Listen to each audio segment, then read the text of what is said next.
Welcome back. Gosh, we're in module 4 of 6 modules already. It's amazing how time just flies, and I guess there's kind of an entrepreneurial lesson in there. Be the person who's seizing opportunity every day instead of kind of letting the days click by and not leveraging your opportunities and the things you see around you. So just something to keep in mind.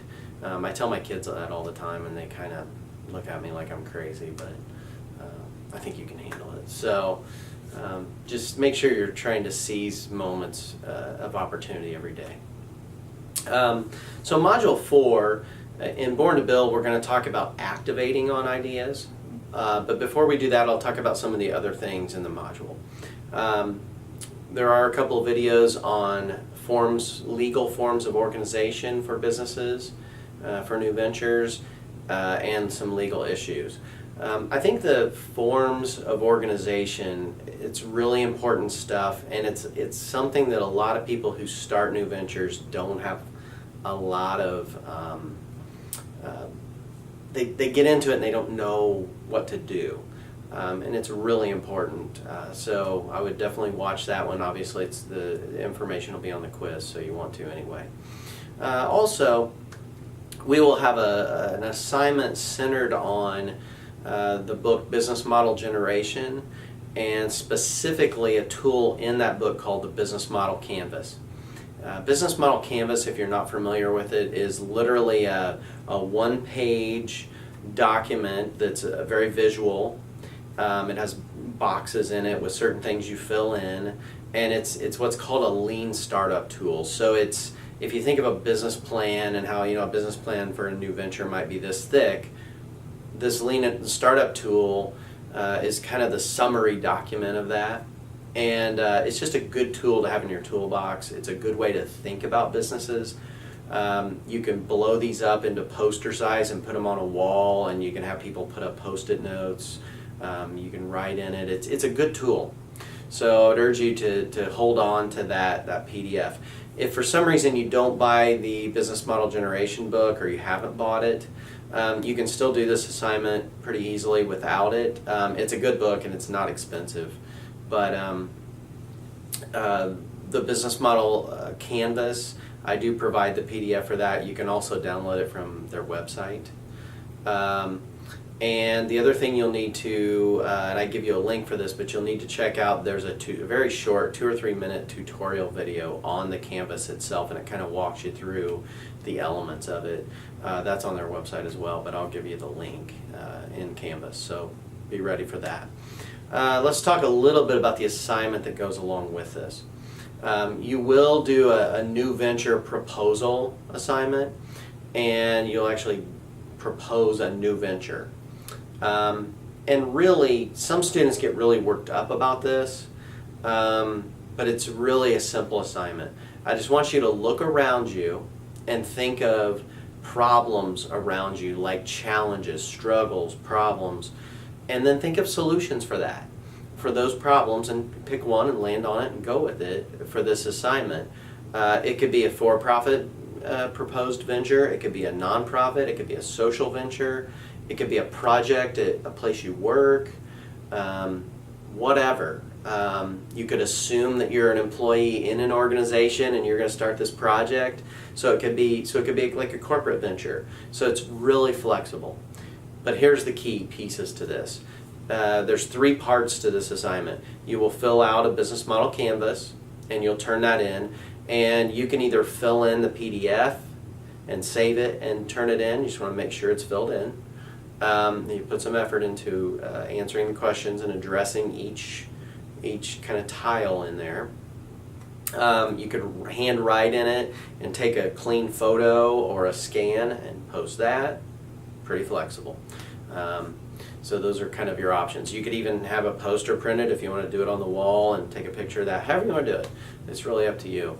I've seen it kind of all different ways from students before. The next piece is you will write a 300-word or more kind of a written proposal on your idea. And the elements will be the same as the next piece, so I'll just talk about the next piece and it'll cover the written as well. The final thing you'll do And this is usually where students' blood pressure might go up a little bit, or for some students, but it's really not that intense. So you'll do a 60 to 90 second video pitch of your new venture. And this is just a good, for you to be able to start to do video pitches and kind of be able to pitch yourself in a very succinct format is a really good tool to attain. And I think being able to create your own videos and post those to YouTube or Vimeo or wherever you want to post it, as long as we can get to it and we can watch it and it has audio and all those things, then we're good to go. That's a good tool set to attain in today's marketplace. So in this video pitch, same as with the 300-word description, here are the elements that I would expect to see. What's the problem or challenge or pain in the marketplace? Who does this affect? So who are you serving? What's the business opportunity in that? What's the opportunity? Who are you serving? Target market. What's your solution? So walk us through the solution briefly. And then a very quick kind of overview of the implementation plan. Now, 60 to 90 seconds, obviously, you're not going to talk about any of those for very long. But the key is that you clearly identify a problem, who you're serving, what the solution is, and how you plan to attack this. It's really that simple. So, and people want less. They want a really quick pitch. It's kind of like, they call it an elevator pitch for a reason, because literally people's careers have changed and their whole life trajectory has changed on an elevator, or in a walk in a hallway, or in a chance encounter at a restaurant while they were waiting for their table. I mean, those are, so aside from this assignment, I want you to broaden this experience to think, hey, whatever I'm doing in my career or in my life, you should always have a pitch about yourself ready to give. You should always be ready when someone says, what do you do? What's important to you? What are you about?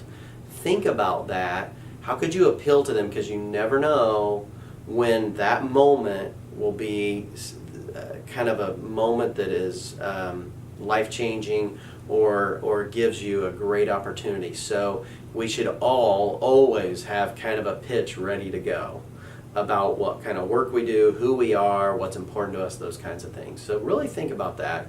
I really think this is kind of giving you a real gift.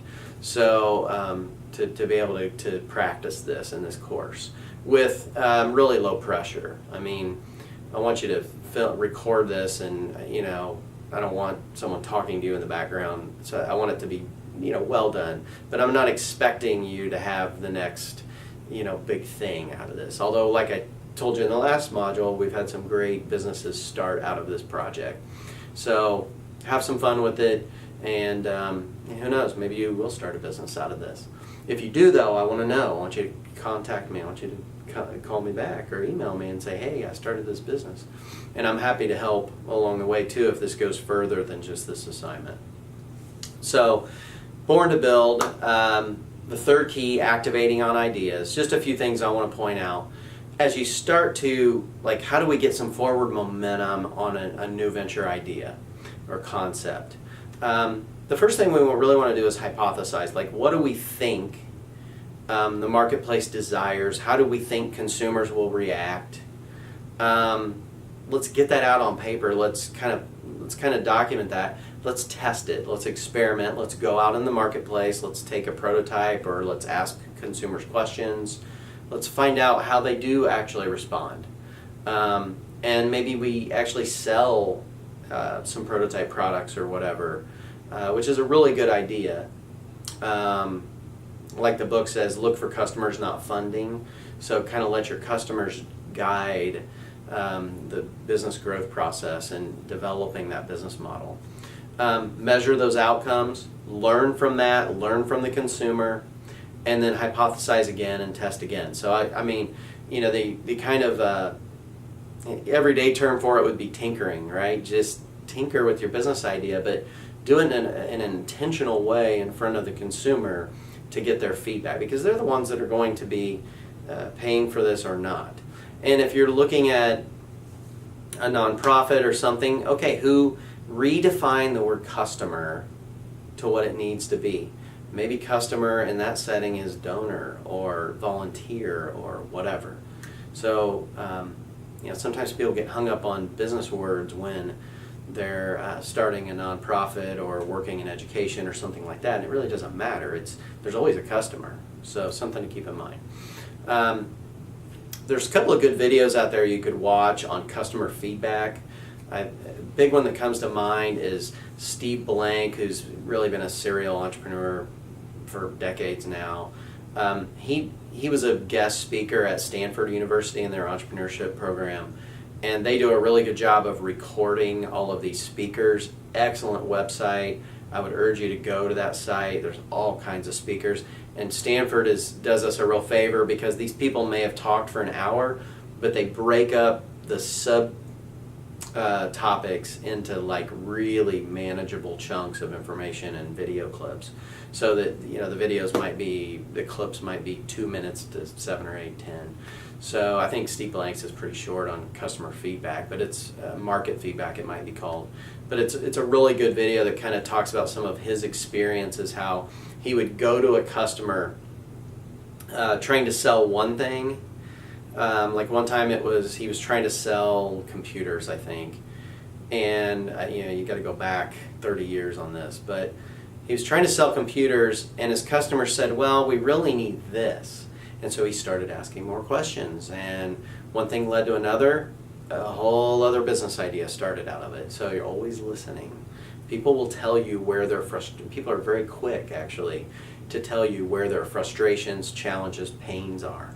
Listen to that, because there's opportunity in that.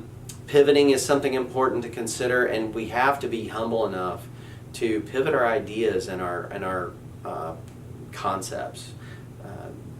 Listen to what the market's saying.